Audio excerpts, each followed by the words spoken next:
Nunca fiquei com meninas. Eu não sou obrigada a nada. Como foi a sua vida, se você sofria, chegou a sofrer algum preconceito, algum tipo de preconceito na infância? Então vamos lá do começo, como você se descobriu? Quando eu nasci, eu me descobri que eu era gay. Eu, desde muito pequeno, na escola, já sofria preconceito. Eu era chamado e taxado como viadinho. Eu sempre chegava para minha mãe e falava que eu era chamado de viadinho na escola e não sabia o que era viadinho. E aí eu falava para a secretária, para a diretora do colégio, na época, que ficavam me chamando de viadinho, tiravam sarro. E isso foram vários anos. E eu nunca tive amigos na escola, até pelo fato, naquela fase, os piás andam com os piás e as meninas andam com as meninas. E por ser uma escola do interior, então era tudo muito difícil ainda. E eu lembro que eu apanhava muito na escola, por ser sempre sozinho no meu canto. E assim, o que eu vou remeter muito, o que eu lembro, era que eu vivia sempre isolado, não tinha as amizades para conversar, eu sou filho único.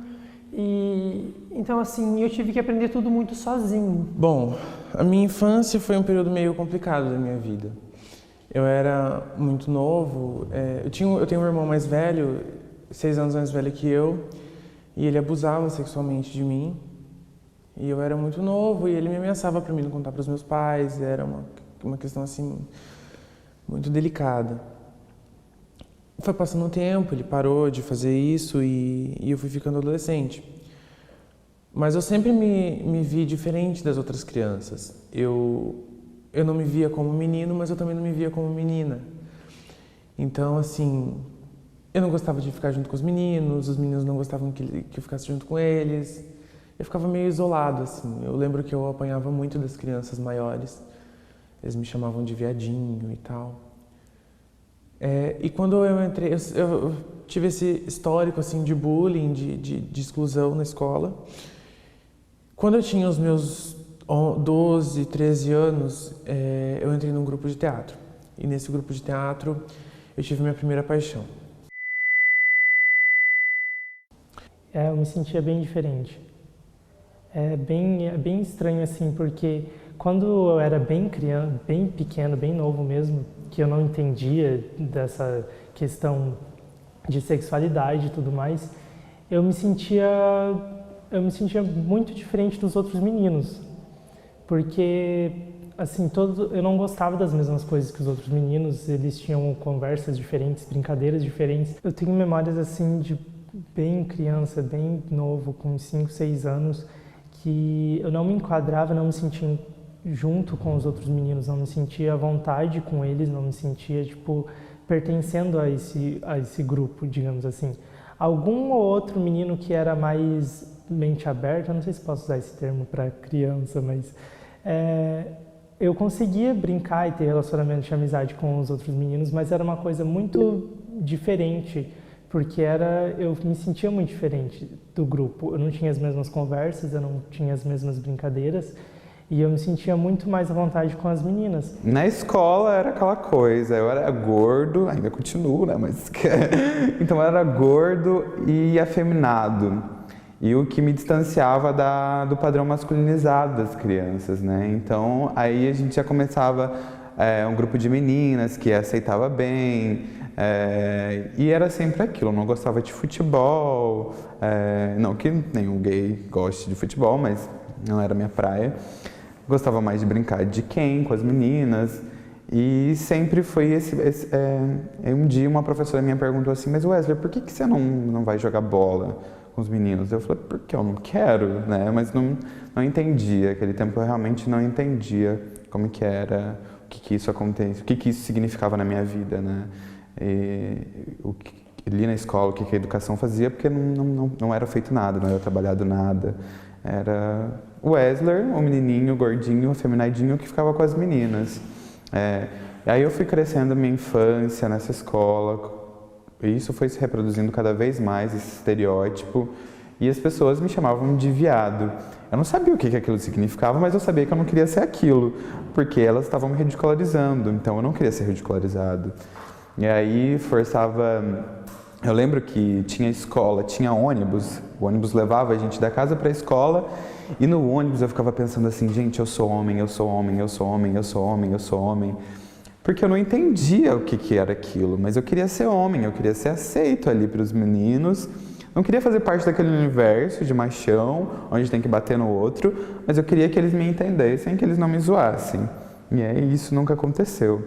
E eu sempre tive uma relação muito estreita com a minha mãe, onde eu conversava muito com ela, mas nunca foi assunto pautado sobre sexualidade. Até porque você tem picos e picos de seduções, de prazeres quando você é pequeno. A minha infância toda eu ia negando que eu não era, que era só uma fase que ia passar, que eu tinha uma coisa diferente comigo, mas eu não podia e tal. Mas aí a primeira vez que eu me apaixonei por um menino foi assim, quando caiu a ficha, sabe? Foi uma coisa boba, essas coisas de criança mesmo, sabe? Mas caiu a ficha e eu cresci nesse meio dizendo que ser gay era errado, que era feio, que era uma vergonha. E eu pensava assim, putz, o que os meus pais vão pensar de mim, né? Nisso eu vivia assim, escondendo da minha família, eu vivia meio assim, às escuras, sabe? Eu tinha meio que uma dupla identidade, porque eu dependia muito dos meus pais. Ainda dependo, de certa forma. E esse meu primeiro namorado, ele me dava presentes e tal. E um dia, quando eu tinha 17 anos, os meus pais descobriram esses presentes que ele me dava. Foi aí então que eles descobriram que eu namorava com um menino. Então, a minha família, eu acredito que sempre soube, assim, saber talvez não, mas sempre desconfiou, sempre percebeu algumas atitudes, algumas coisas que eram muito diferentes dos outros irmãos, por exemplo. Questão de namorar e de ter, sabe, paquera, alguma coisa assim, eu nunca tive, eu sempre fui muito quieto. Eu passei boa parte da adolescência trancado no quarto, então assim, eu não era muito de sair, não conversava muito com ninguém. Então, eles sempre souberam que acontecia alguma coisa ali, que tinha tinha alguma coisa que não estava certa na minha personalidade. E aí eu entendo as pessoas que chegam ao ápice de tirar a própria vida porque realmente não se sentem à vontade para contar. Porque é um peso tão grande que você não quer ser aquilo mesmo. Você fala, é anormal, eu não quero ser anormal. As pessoas estão dizendo para mim que é ruim. Eu não quero ser ruim, eu quero ser bom. Minha mãe me ensinou a ser bom. Eu não posso ser ruim. Como é que eu quero ser uma coisa ruim? Porque eu não conhecia. O que eu conhecia era a parte negativa. E aí, até que eu chamei uma amiga para um barzinho e falei assim, cara, preciso te contar uma coisa. E ela disse, então, eu acho que eu gosto de meninos. Ela, tá na sua testa. Mas quando eles descobriram, assim, foi um dos dias mais tristes da minha vida. Eles me bateram muito, eu ouvi coisas horríveis. Eu ouvi desde de questionamentos sobre religião, falava que era pecado. Minha mãe dizendo que tinha vergonha de mim. Meu pai dizendo que queria me matar. Foi assim, é um período que eu não gosto muito de lembrar, mas faz parte da minha vida e me ajudou a ser quem eu sou hoje. Faz parte da minha construção, do meu eu. Quando eu contei, foi como se fosse assim, tipo, como se eles estivessem esperando que eu contasse, sabe? Foi uma coisa tipo, nossa, até que enfim você contou, porque todo mundo já sabia, todo mundo já esperava. Daí eu falei, mãe, eu preciso contar uma coisa para você, para a senhora, porque foi passado esse respeito de ser chamado de senhora, enfim. Preciso contar uma coisa para a senhora. E ela já começou a chorar e falou, diz, meu filho, o que você precisa, o que você tem para me dizer? Eu falei, então, eu acho que eu gosto de meninos. E aí ela desatou a chorar, achava que ela tinha errado em algum momento da educação, que era culpa dela, que ela tinha pecado em algum momento ali. Eu olhava assim, sabe, as duas pessoas que me criaram, que eu mais amava no mundo. Quando eu vi elas dizendo que tinham vergonha de mim e que preferiam me ver morto, assim, eu acho que é difícil até de explicar, sabe? É uma dor de lembrar me dói. Então foi muito tranquilo, assim. Eu contei quando eu comecei a namorar e quando eu comecei a levar meu namorado em casa. Então, como era uma coisa que não tinha como esconder, eu precisava contar. Então, quando eu vi que eu ia levar ele mais vezes em casa e que aquela situação poderia ficar mais complicada, mais constrangedora, eu peguei e resolvi contar para minha mãe. Fiquei com meninas, porque as pessoas cobravam isso de mim. Oh, você nunca ficou com um menino, nunca foi ninguém, então você é viadinho mesmo. Eu falava, não, eu vou ficar. Mas como eu era gordo também, aí gerava outro preconceito, né, que era a gordofobia. Eu lembro que eu chegava, às vezes, na igreja, na hora de cantar os cânticos, eu não conseguia cantar, porque eu não me sentia puro e límpido para estar repetindo aquilo, porque eu não ia fazer. Eu não desejava ter passado por tudo isso, mas foi importante para mim, de certa forma. Hoje, os meus pais, eu posso levar meu namorado na minha casa, assim, claro, não chega assim e falo, ai, meu namorado, não tem essa coisa de ficar pegando na mão, de ficar beijando. Mas eles recebem, a gente respeita eles nos respeitam e a gente consegue viver de uma forma tranquila. Depois que eu me assumi, eu nunca sofri nenhum tipo de preconceito, nenhum tipo de homofobia, nenhum ataque assim, fora. Assim, tipo, depois na rua ou em algum lugar que eu frequentasse, eu sempre ando com meu namorado, a gente anda de mão dada e tudo mais, na faculdade e tudo mais. E nunca sofri nenhum tipo. Em casa, eu já sofri a agressão da minha irmã por uma discussão e por causa de que eu não concordei com os princípios religiosos dela. Tenho resistência em vários lugares, de entrar, de ser perseguido por segurança no mercado, de pedir para deixar minha bolsa em tal lugar. Ainda há esses problemas, assim, que ferem a gente, eles são feridas, que eu não vou dizer que eu sou um monstro frio, que eu não sinto as opressões e eu lido elas, jogo pro lado, assim. Não, machuca a gente. Mas eu estou num processo de consciência e tem pessoas tão acolhedoras que eu consigo dar a volta por cima e falar, não, é isso que justifica a minha luta, né? Hoje eu falo assim, eu criei uma armadura, eu criei um casco, na qual eu não permito que as pessoas tenham preconceito de mim na minha frente. Querem ter, tenham por trás. Querem comentar, falem por trás. Ou chegue para mim e fale. Mas na minha frente eu não permito que as pessoas debochem de mim, que as pessoas falem de mim, porque eu quero respeito. Assim, eu nunca sofri preconceito direto, assim, sabe? Eu tenho amigos que já apanharam na rua, eu tenho amigos que já foram negadas vagas de emprego para eles por serem homossexuais ou transexuais.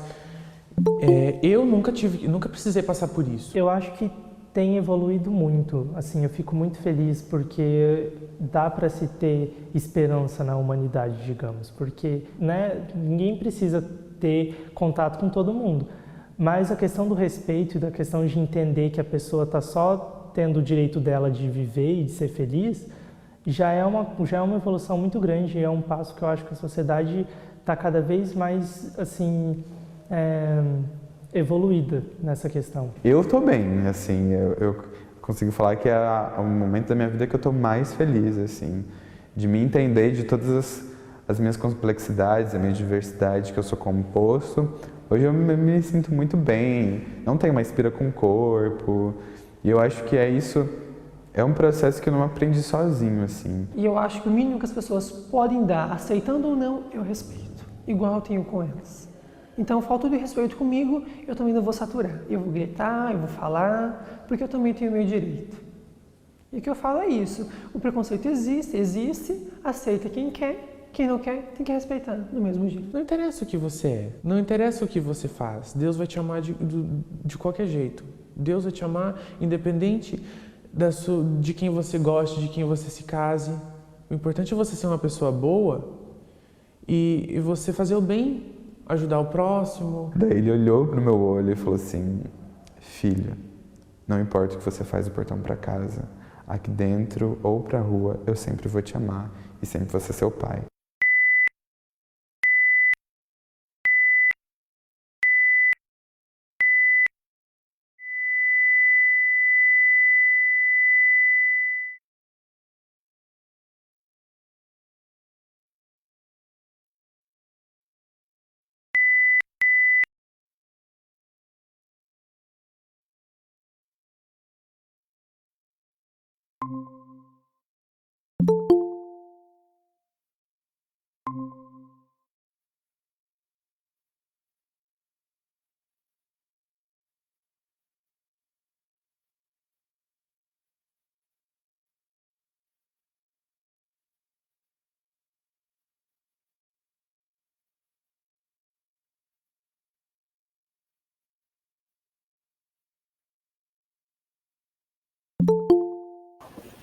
Olá, boa noite. Boa noite. Olá. Olá, boa noite. Só esperar o pessoal entrar. Acho que já entrou todo mundo que tinha que entrar, né? Oi? Tá me ouvindo, Cris? Tô sim, certinho. Estamos todos? Acredito que sim. Tem mais alguém pra entrar, será? Acho que não. Não? Não. Só colocar a tela cheia aqui então. Pra ficar todo mundo bonito ali no Face. Boa noite a todos, a todas e a todos.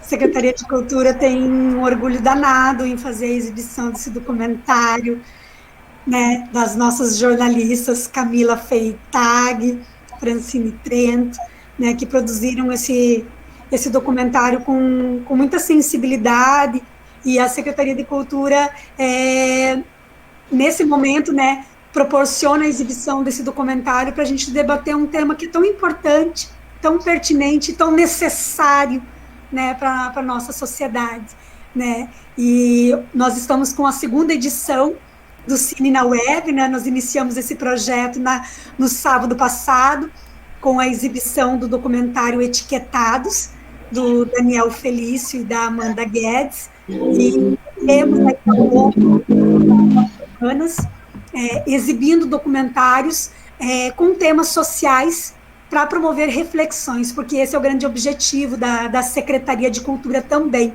proporcionar reflexão para que a gente possa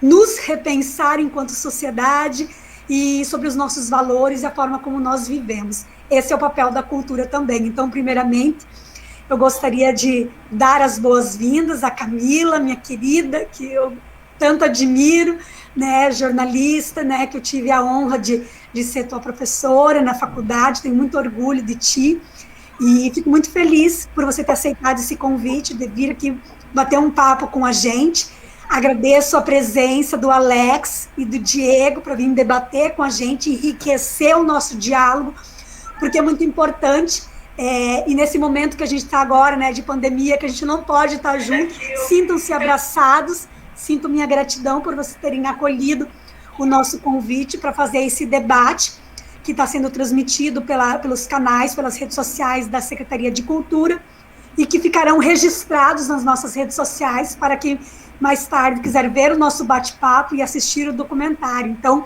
né, obrigada a Cris, que está aqui com a gente, né, nossa coordenadora da Secretaria da Cultura, que também, né, nesse bate-papo nessa noite. Primeiramente, muito obrigada a todos. E eu queria começar, né, perguntando para a Camila, né, vamos dar as honras da casa, do nosso bate-papo, né, para a nossa jornalista, né, que junto com a Francine, né, produziu esse documentário, que eu gostaria que ela primeiro começasse contando para a gente um pouquinho, né, sobre esse bastidor, sobre como foi a produção desse documentário, como surgiu a ideia, né, como isso foi recebido, né, no tempo que ele foi produzido, e que, na verdade, assim, isso é um tema que nunca perde o seu tempo, né? Ele é mais do que nunca extremamente necessário para a gente debater. Então, primeiramente, obrigada, Camila, e vou passar a palavra para ti, para tu começar a compartilhar com a gente um pouquinho da experiência da produção desse doc. Depois a gente chama os meninos para vir conversar com a gente também, né, Cris? Todo mundo para bater um papo e a gente interagir. Tá certo. Boa noite, Rocelane. Boa noite a todos. Esse documentário, ele foi uma proposta, né, trazida dentro da disciplina de telejornalismo pelo professor Sonda, aqui no curso de jornalismo da FASU. Quando ele trouxe essa proposta para nós, ele não especificou um tema que deveria ser abordado, mas ele pediu que fosse produzido um documentário. E a partir disso, nós também tínhamos um tempo relativamente curto para produzi-lo, né? Ele foi produzido em questão de 1 mês, não passou disso, né? Então a gente conseguiu, além da temática, né? Você me pergunta sobre a produção. Então a produção dele foi assim algo que a gente teve que fazer né, com agilidade e dedicar muito tempo, né, para a construção dele. Desde o momento que a gente decidiu qual seria o tema que nós iríamos abordar, nós queríamos falar sobre algo que fosse contemporâneo, sobre algo que fosse do momento, e naquele momento o doc foi produzido em 2015, se eu não me engano, 2014, 2015. A gente tinha essa discussão, não como hoje, né? Ela tinha um outro tom, né, dessa discussão.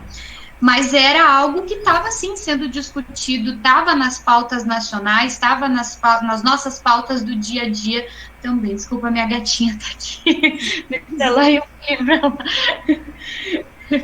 Vai pra lá, Lili. Então, aí como eu estava dizendo, e aí a gente começou a levantar as pautas, né, que estavam quentes, vamos dizer assim, naquele momento ali, e essa era uma das pautas.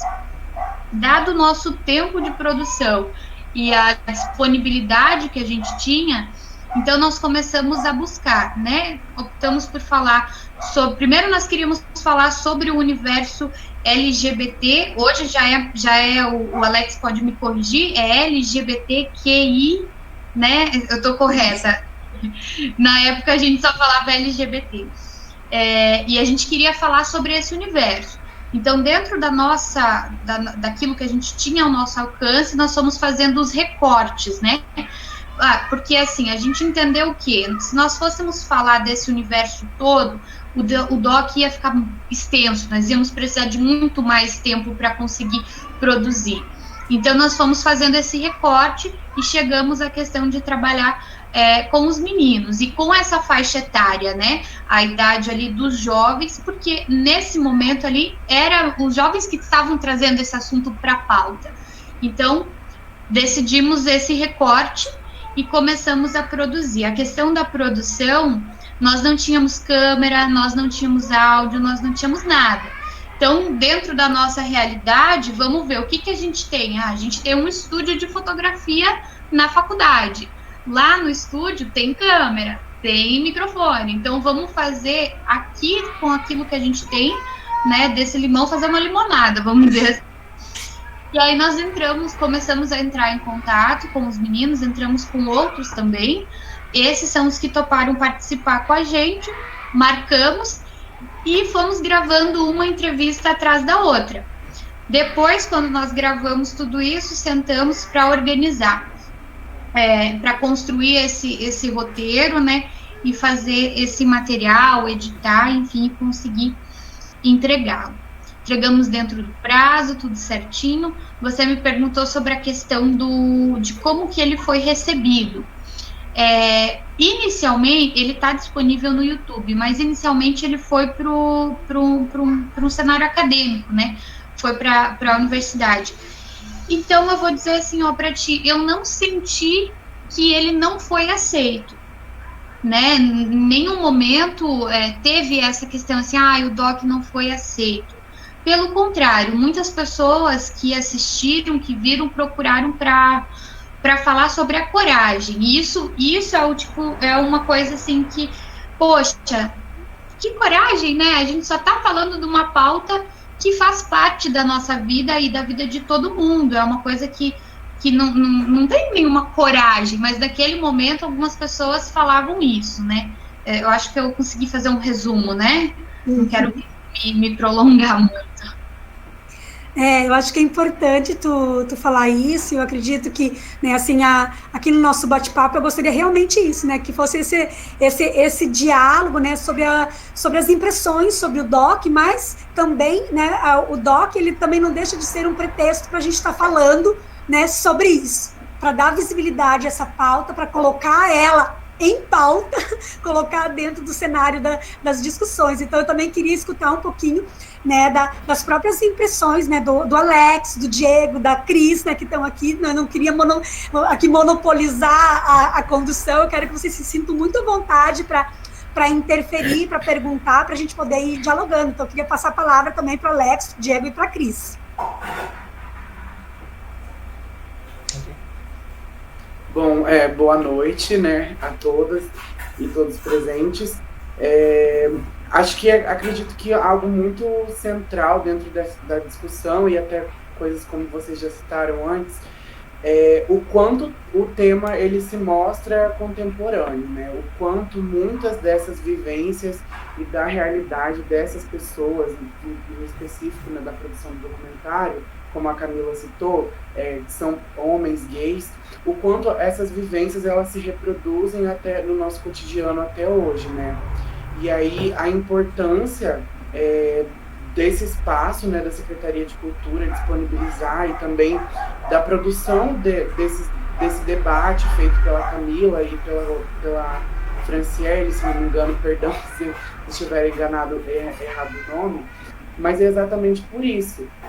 Um dos grandes problemas que o movimento LGBTQIA+, enfim, né, que a sigla ela se modifica de forma constante, mas acredito que, posso estar enganado também, mas acredito que hoje a utilização seja essa, LGBTQIA+. Essas pautas, elas são emergentes, né? A gente está falando sobre a vida dessas pessoas. E aí é importante a reflexão do quanto essas vivências podem se refletir de forma negativa, né? Nos outros aspectos da vida pessoal das pessoas que vivenciam isso todos os dias, né? E aí a gente tem problemas que vão desde da violência de forma escrachada, onde pessoas são expulsas de casa simplesmente por se identificarem enquanto LGBTs, né, LGBTQIA+, e, enfim, de forma mais geral, seriam essas as minhas considerações. Eu gostaria de ouvir, também não gostaria de me alongar muito, porque eu falo bastante, então vou deixar os colegas falarem também.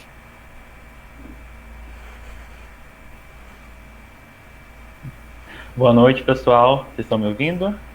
Sim. Sim? Ok. Eu assisti, então, o documentário ontem à noite, assim que a Nelce me mandou. Eu já fui assistir para eu poder saber, me informar e prestigiar o documentário, né? Eu achei o documentário muito bom. Parabéns aí às meninas que produziram o documentário. Bem bacana mesmo. Como o Alex disse, ainda se tem a emergência de trazer esse assunto como pauta. Por quê?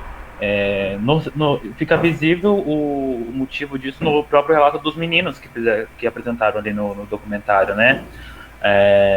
Algumas pessoas, às vezes, sei lá, por desinformação ou por não querer saber mesmo, não têm o conhecimento de como que é a vivência de uma pessoa LGBTQIA+.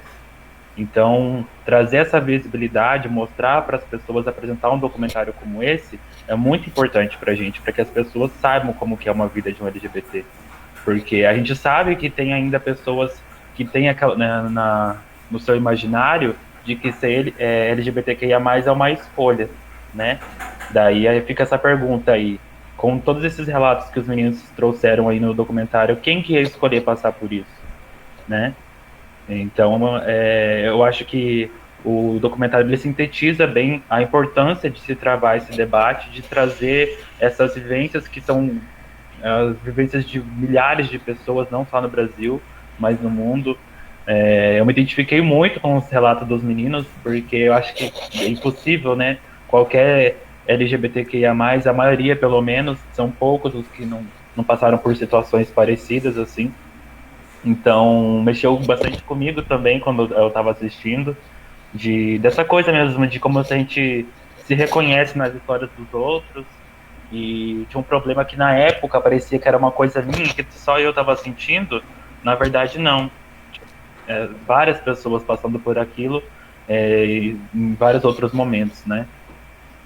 Então, acho que o documentário ele foi de uma sensibilidade muito grande de trazer esses relatos dos meninos.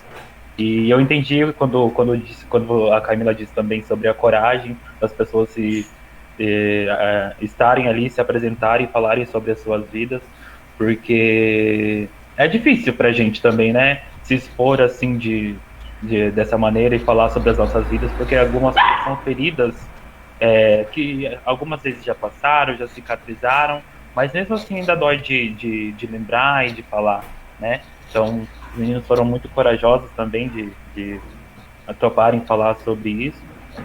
E eu acho que o documentário é muito importante para a gente desmistificar algumas coisas, né, alguns pensamentos.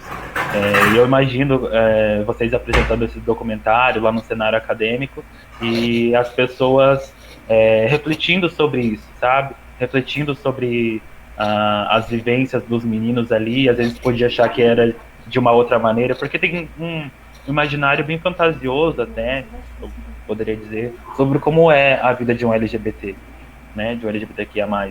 E, cara, é bem difícil, a gente tem que todos os dias tirar forças, não sei nem da onde, pra gente continuar vivendo, porque é complicado. Mas inicialmente é isso, gostaria de ouvir a participação dos demais também, e eu adorei o documentário, meninas.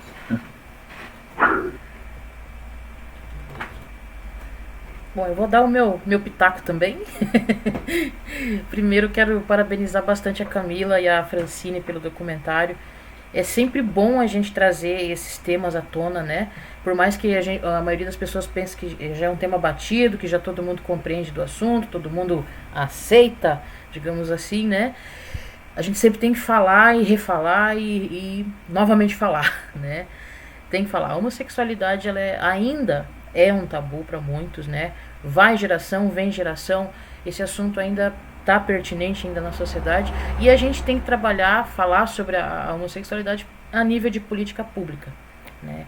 A gente percebe aí que é muito difícil um homossexual, seja homem ou seja mulher ou seja transexual, conseguir um trabalho, né? Você vai colocar ali em uma entrevista, por exemplo, se o entrevistador percebe algum trejeito, alguma coisa, já que se cria um obstáculo para você conseguir uma vaga, para você manter o mínimo de dignidade que você pode ter na tua vida, né?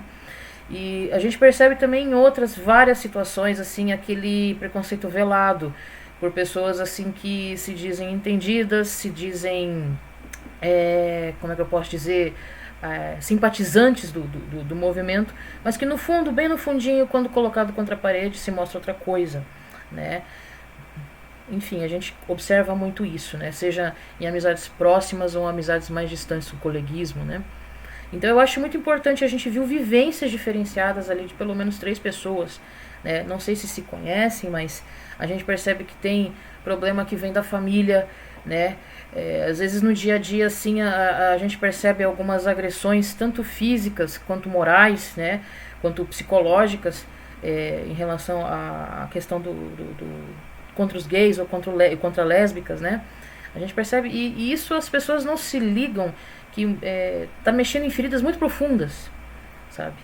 E esse tipo de agressão, ele tem que ser uma consciência, assim, as pessoas precisam ter uma consciência sobre a homossexualidade muito maior do que elas vêm tendo hoje em dia, né? Não é simplesmente, não são seres mitológicos, não são coisas do outro mundo, né? Coisas além, assim, nossa, que coisa mais diferente que eu tô tendo contato agora, né? Eu, felizmente, falando uma experiência própria, né? Eu não tive, felizmente mesmo, eu tive, assim, uma grata, fui abençoada na minha família, que não passei por essas coisas, eu não tenho fendas internas em mim em relação a isso, eu sou bem centrada, não tive problema nenhum, não passei violência. Contudo, na sociedade a gente apanha também, né? E como? Apanhei bastante mesmo. Seja coisas veladas, como coisas bem pontuais, assim, nu e cru mesmo. Então, eu queria fazer uma pergunta para Camila, né? E pena que a Francine não está aqui também, senão eu direcionaria para ela também. Percebendo essas 3 vivências, né, dos 3 meninos ali que se apresentaram. Eu conheço o Wesley, se o Wesley está assistindo, eu já vou deixar um abração para ele. Como que foi a sensação de vocês? Primeiro, enquanto jornalistas, informação, e segundo, enquanto seres humanos, percebendo essas experiências de vida. Qual que é a sensação de vocês enquanto, né, acredito que as duas sejam, não sei, se não são, me perdoe, se são heterossexuais, né, mas qual que é a percepção humana e jornalística dessas 3 histórias que vocês tiveram? Olha, Cris, as percepções, eu vou começar falando sobre as percepções humanas. não é uma realidade distante de mim, então um pouco de tudo que eu ouvi é algo que eu já esperava, justamente por conhecer, né, um pouco dessa realidade, mas de qualquer forma é impossível. Eu acho que qualquer pessoa que assista o documentário, é impossível a pessoa não sentir essa realidade. Talvez alguns vão se incomodar, outros vão se colocar no lugar, mas alguma coisa, alguma reflexão você tira. O documentário, ele é um recorte, né? Ele é um recorte tanto da questão dos personagens escolhidos, quanto de tudo, mas quando a gente produz ele, foram horas de gravação. Então, assim, a gente, para conseguir ali, né, esses 20 minutinhos. Então, a história que a gente ouviu, as 4 histórias que nós ouvimos, são muito maiores. Mas, quando a gente foi produzir, o que a gente percebeu? Que apesar de que cada um tem a sua história, cada um tem a sua vivência, cada um tem a sua realidade, mas como se assemelham as histórias, né? Porque eu fiz as mesmas perguntas, né? Nós fizemos as mesmas perguntas. Como que foi a infância? Quais que foram os desafios? Como que foi a adolescência? A gente foi por esse caminho justamente porque a adolescência, para todo mundo, é um período de descobrimento, é um período de querer se encaixar em algum grupo, em algum, né, ter uma identidade, é essa fase, né? Então, como se assemelham as histórias, né, dos meninos, mesmo que eles não se conheciam, né, não viveram juntos. O que a gente sente ao produzir é justamente essa questão, né, de se colocar no lugar do outro e conseguir ter empatia, né, para uma realidade que, assim, olha, eles têm essa vivência de preconceito, né, mas quantas vivências de preconceitos existem, né, porque a gente vê o preconceito em várias coisas, a gente vê o preconceito no nosso dia a dia. Muitos ali relataram a questão de agressões, eu até fiz umas anotações, né, relatam questões de agressões contra si e agressões que os amigos sofreram, né, falam sobre abuso sexual, falam sobre uma palavra, né, que foi muito usado, ridicularizar. São coisas extremamente pesadas para qualquer pessoa, é algo que mexe com o teu físico, com o teu emocional, né, com o teu psicológico e com a tua construção como indivíduo dentro de uma sociedade, como que você vai se comportar dentro de uma sociedade, né? Então, assim, a gente também reflete enquanto produz, né? E aí a gente tentou ali fazer um resumo para conseguir passar essa mensagem.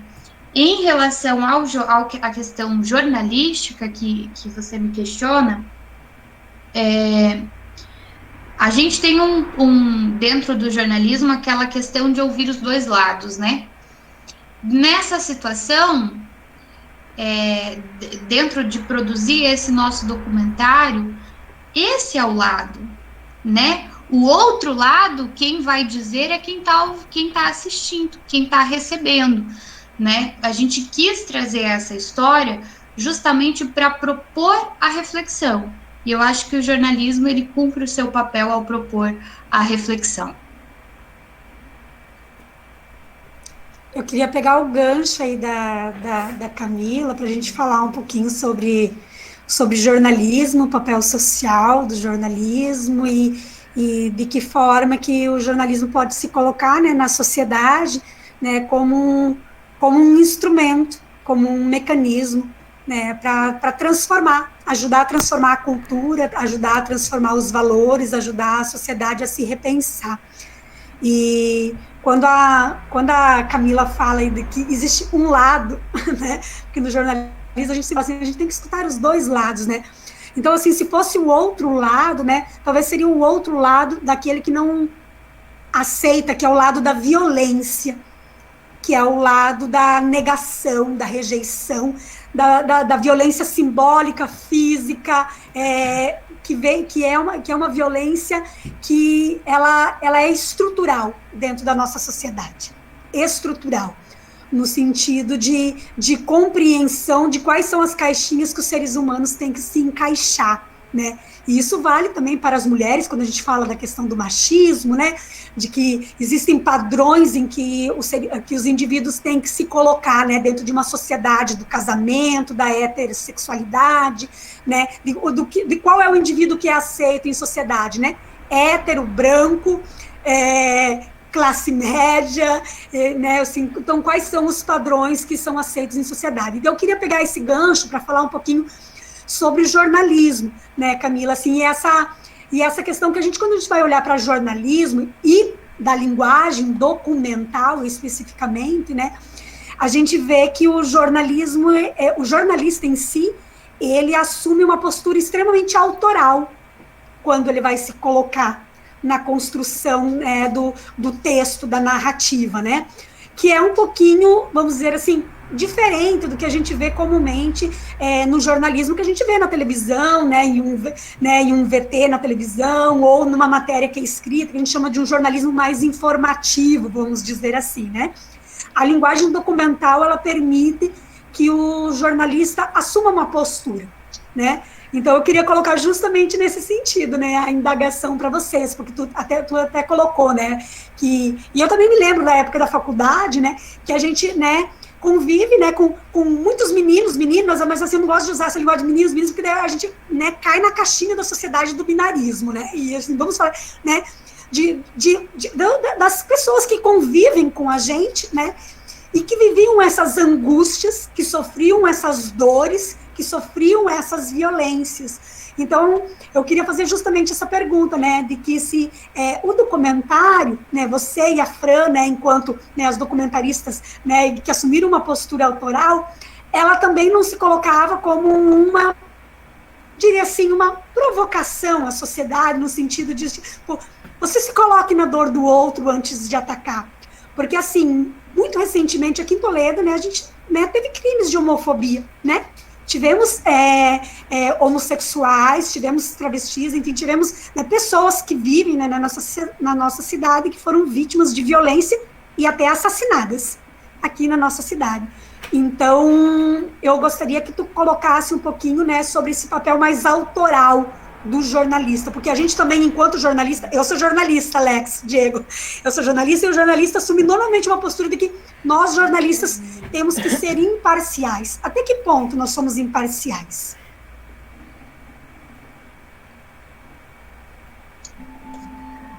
Aí, hein? Que pergunta, né?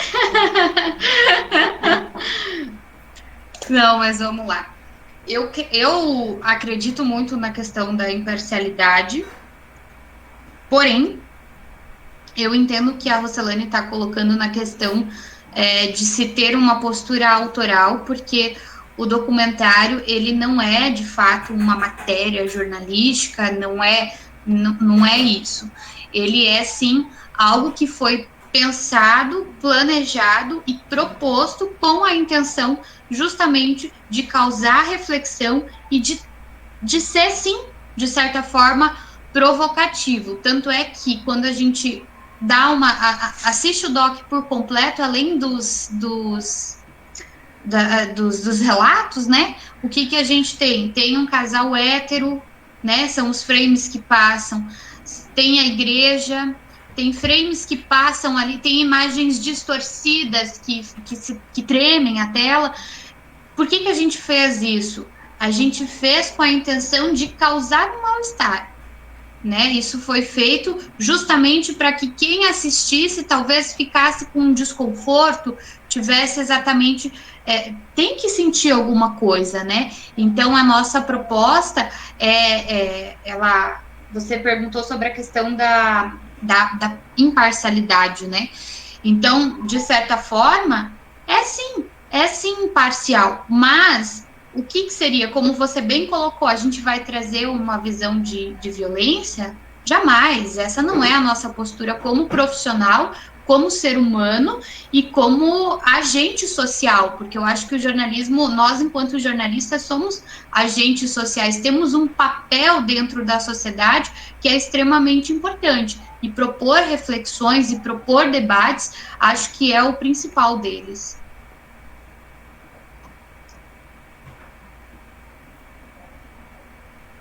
Gostaria, agora, após a fala da Camila, exatamente para complementar e, enfim, trazer mais algumas considerações que são a respeito mesmo do papel social, né?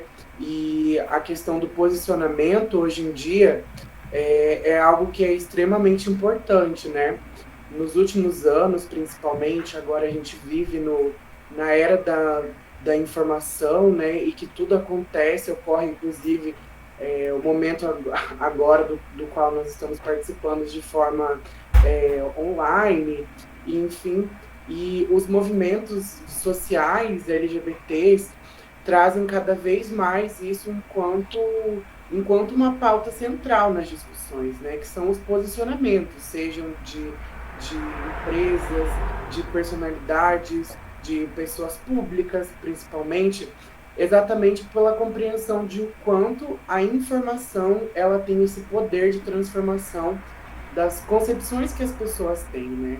Porque a informação, ela traz esse conhecimento, e aí o documentário, ele traz isso de uma forma muito didática, que é apresentar as vivências dessas pessoas, né? O que são as vivências? Voltando também no que o Diego colocou, que são coisas que se assemelham muito, né?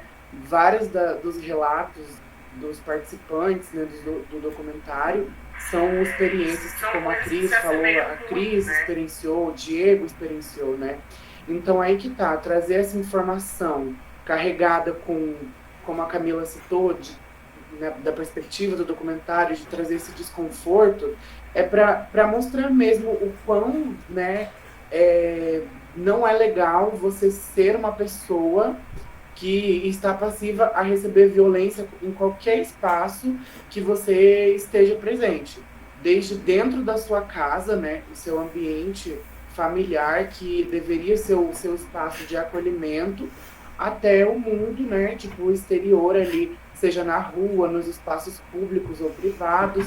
E aí a importância dessas narrativas serem colocadas, né, seja no documentário, dentro dos espaços da faculdade, ou disponibilizada a partir da Secretaria da Cultura, né, pelo Facebook, que é uma rede social aonde acaba tornando muito mais acessível, né, a qualquer pessoa, porque hoje em dia muito difícil alguém que não utilize, né, as redes sociais como forma de buscar informação, né, e saber como as coisas estão acontecendo. Então, essa questão do posicionamento é sim muito importante e é uma das pautas centrais, eu acredito, de discussão, é uma das discussões centrais que os movimentos LGBTQIA+, trazem, né, os militantes trazem para a discussão.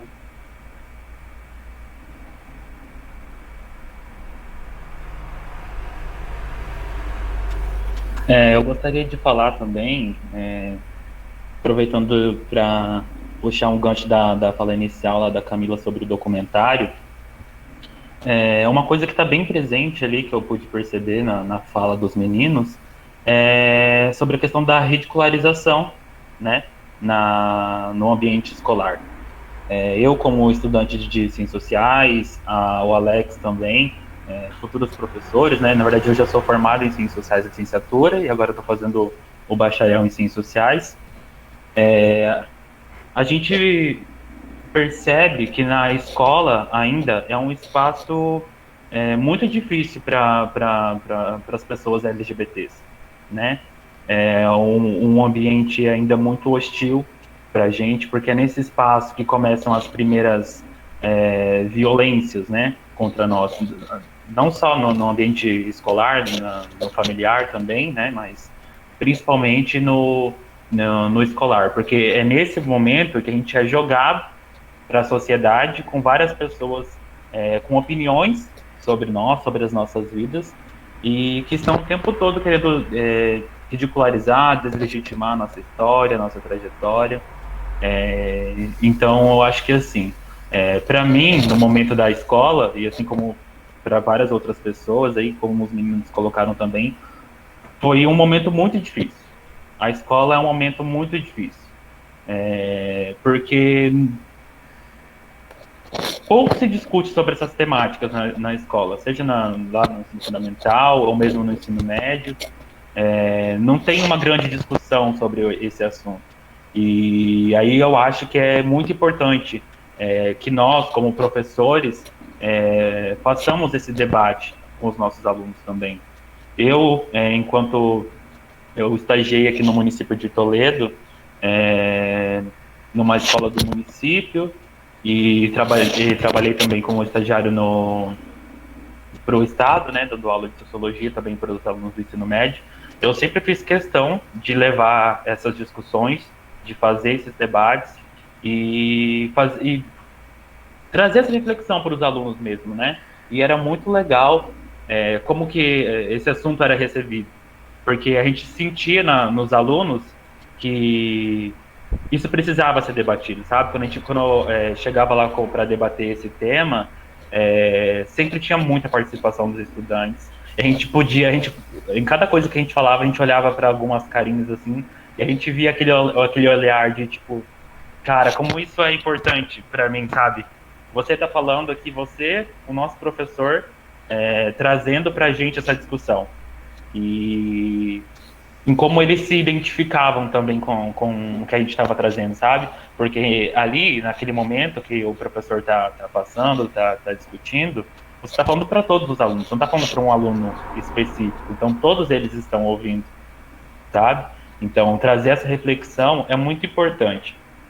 E acho que a gente pode também pensar no que a Cris falou na questão de políticas públicas, né? De trazer políticas públicas que pautem isso, que tragam essa conscientização aí para a população, tanto nas escolas como nos outros espaços, no mercado de trabalho também, como a Cris colocou.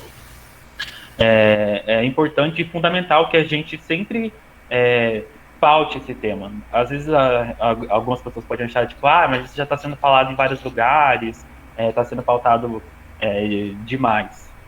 E eu acho que tem que pautar mais ainda, porque a gente ainda sofre LGBTfobia. O Brasil é o país que mais mata LGBTs no mundo, o país que mais mata pessoas trans no mundo. Então, enquanto esse cenário não mudar, a gente precisa debater, não tem o que fazer. Tem que colocar essa discussão, tem que pautar, tem que conscientizar as pessoas, tem que promover políticas públicas que atendam essas populações, né? Porque apesar de nós termos um grande avanço aí nos últimos períodos, e que agora está sendo interrompido, também foi interrompido durante esse governo pelo qual nós estamos passando, que não contempla muitas vezes as pautas LGBTs, na verdade não faz a defesa dos LGBTs, como foi em governos anteriores,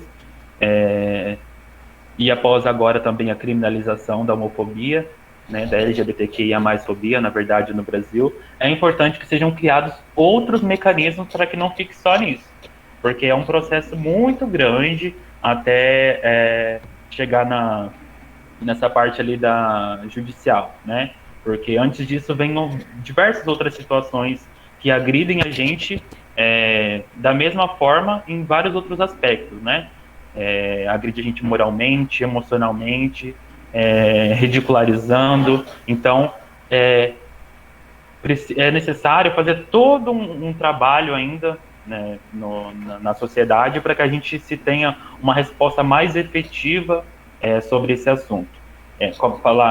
Preciso falar sobre isso na família, preciso discutir, preciso que os pais discutam isso com seus filhos, é preciso que nós discutamos isso nas escolas, nas universidades, nos espaços de trabalho, porque enquanto a gente não debater esse assunto ao máximo e as pessoas se conscientizarem de que a gente está falando sobre vidas, as coisas não vão mudar muito, né? E até mesmo no cenário, nesse aspecto aí judiciário, digamos assim, e legislativo, É preciso pautar essas coisas, porque não adianta nada nós criminalizarmos a LGBTQIA+ fobia e a gente passar por alguma situação dessa e vai denunciar, e a pessoa que está lá para nos receber e para, né, nos proteger de certa forma não está preparada para isso, né? Porque já ouvi de inúmeros casos, de amigos, de colegas, enfim, de várias pessoas que sofreram LGBTQIA+ fobia, foram denunciar e na hora lá da denúncia foi desqualificado, né? Tentaram colocar como uma outra coisa que não fosse LGBTQIA+ fobia, como se fosse injúria, qualquer outra coisa, menos LGBTQIA+ fobia. Então o assunto não vai para frente, não basta a gente denunciar, não é só isso. É preciso toda uma estruturação e uma conscientização também dos profissionais que estão ali para atuar, para entender que sim, que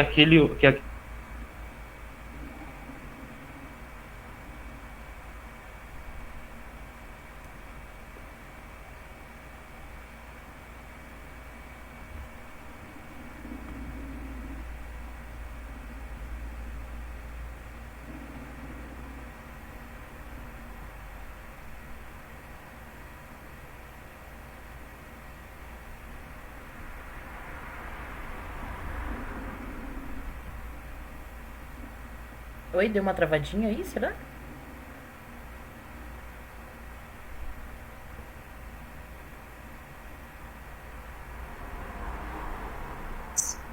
Oi, Rô? Oi?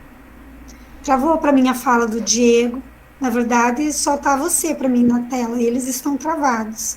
Pois é, eu acho que foi com eles, eu acredito. Ó, a Camila saiu. Acho que ela vai tentar entrar de novo. Nossa, eles travaram juntos. Foi isso. Tem que entrar e sair. É. Coisas da internet. Isso aí. Fazendo ao vivo pela internet. Voltaram. Aí. Voltei. Caiu aqui. Caiu você e o Normal. Diego. Minha internet também caiu. Caiu juntos, ficou só eu e a Rô. Sim, ficou só nós duas. Eu falei assim, ó, coisas da internet, né? Faz tranquilo. parte. Tranquilo. Eu acho que a fala do Diego, assim, extremamente pertinente, né, para aquilo que a gente está falando da necessidade do estabelecimento de políticas públicas, de se ampliar os espaços de diálogo, né? Assim, quando nós discutimos a questão de como a gente formatar, né, a cartela, né, dos docs que a gente faria exibição, e uma coisa que eu sempre tive em mente é que a gente tinha que trazer exibição de docs e de filmes que tratassem de temas sociais, de relevância social.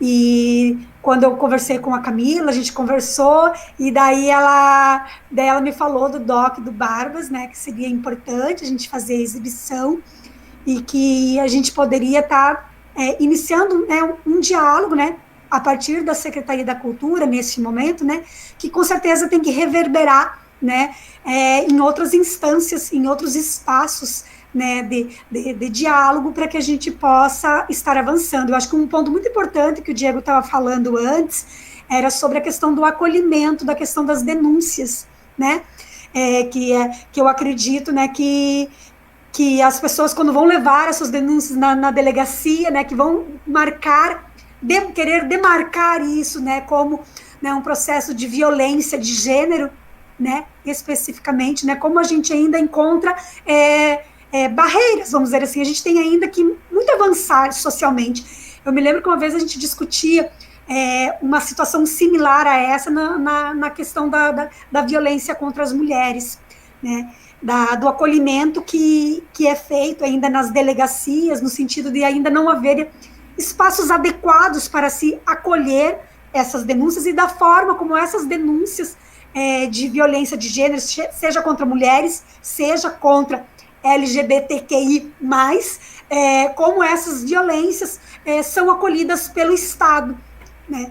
Como necessita ainda, bom, a lei do feminicídio ela é extremamente recente, né? A questão da criminalização da homofobia, ela é recentíssima, né? Nós estamos falando que isso é de agora, né? Então, com certeza, dar amplitude para esse tipo de diálogo, para esse tipo de discussão, pautar isso como necessário, né, dentro dos espaços de política pública, para que a gente possa ampliar o debate. E assim, eu acho que uma coisa muito importante que a Camila falou também, né, e que eu acredito, né, que quem sofre esse tipo de violência, seja simbólica, física, estrutural, né, da sociedade, quer empatia, né? E nesse momento que a gente vive hoje, né, de que a gente fala tanto essa palavra, né, que as pessoas têm que ter empatia, que as pessoas têm que olhar para o outro como ser humano, respeitar o ser humano na sua individualidade, respeitar o ser humano na sua fragilidade, na sua potência enquanto ser humano. E o quanto empatia é pensar o que é a dor do outro quando ele é agredido, quando ele é violentado, quando ele é atacado, quando ele é ridicularizado, que foi uma palavra que vocês usaram muito aqui também, né? Então, assim, eu creio, né, eu, Rosselane, né, ser humano, eu creio o quanto é importante a gente promover esse tipo de debate, e eu agradeço vocês terem vindo participar dessa discussão, e eu concordo com o Diego e com o Alex, de que, sim, nós temos que levar esse tipo de discussão, né, de uma forma muito clara, muito consciente, né, debater. Eu vejo assim como, por exemplo, eu tenho uma filha de 19 anos, né, e como eu tratava essas questões com a minha filha, como é importante a gente, né, conversar sobre isso. E eu vejo assim, porque o preconceito é a educação que cria, né? Isso vem às vezes de dentro de casa, isso vem dos lugares que a gente frequenta, das pessoas que a gente se relaciona, né? E como que a gente tira essa venda, né? E as pessoas se enxergam enquanto seres humanos, né? Então eu vejo quanto que é importante a gente falar isso dentro de casa, né? Porque tem gente que sofre violência dentro de casa, né? Quanto que é importante a gente conversar de forma aberta, clara, né, nas escolas, com os adolescentes, muitos deles que às vezes também sofrem violência, e com quem eles vão conversar?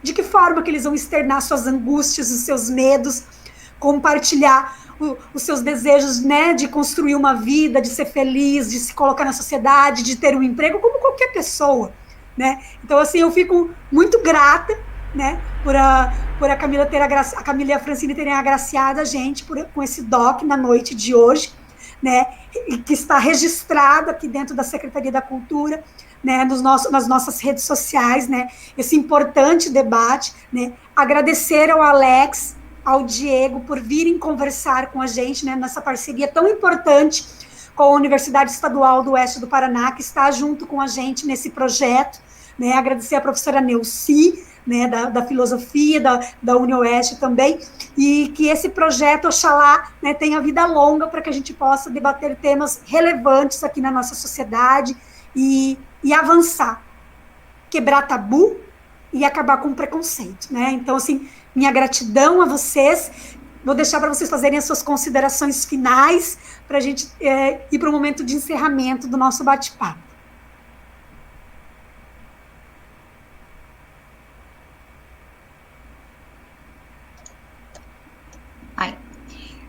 Quero agradecer, né, claro, pelo espaço, pela oportunidade, por ter, de fato, mesmo esse espaço para trazer esse doc que foi feito há tanto tempo atrás, estava, de certa forma, ali, né, esquecidinho, num cantinho, né, agora ganha visibilidade de novo. Como você disse no começo, eu sempre soube que ele seria atemporal. Porque, como o Alex disse, é um tema que vai, né, de geração em geração, ele vai, ele volta, e ele continua aí presente, né, na nossa rotina. Eu espero que daqui a alguns anos, daqui a algum tempo, o debate seja diferente. Obrigada. Mais uma vez, agradecer o convite. Pode falar, amiga. Ai, desculpa. Mais uma vez, agradecer o convite, né? E parabenizar também, claro, a Secretaria por estar trazendo a discussão, nos convidando para estar presentes, né? Porque também isso é algo muito importante, dar espaço para as pessoas, né? Que vivenciam isso, poderem falar sobre isso, né? Eu, Diego, Cris, e também que foi a mesma coisa que a Camila fez dentro do documentário, e como nós, enfim, citamos várias vezes durante o nosso encontro, a importância que isso tem, né? Então, mais uma vez, parabenizando o evento e muito obrigado pelo convite, foi incrível ter participado. Obrigado, pessoal. Obrigado, Rocelânia, pelo convite, a Secretaria de Cultura. Para a gente é muito importante estar aqui debatendo sobre esse documentário incrível. Parabéns também, Camila e Franciele, se eu não me engano, né?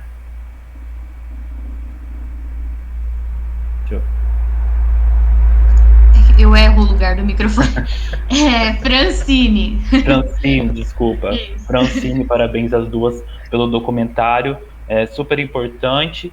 E eu espero que esse seja um dos momentos, tenham vários outros debates aí ainda pela frente para a gente poder discutir e quebrar esses tabus aí, como a Rocelane colocou. Muito obrigado, gente. Eu também só agradeço muito, muito, muito, que é sempre bom falar sobre isso tudo. E conforme o Diego falou, a Rô também, o Alex, a Camila, a gente vai ter várias oportunidades aí para estar discutindo muita coisa, não só esse tema, como outros que merecem reflexão também. E é isso, gente. Eu desejo paz e saúde para todos aí. Uma boa noite da minha parte. E é isso. É isso.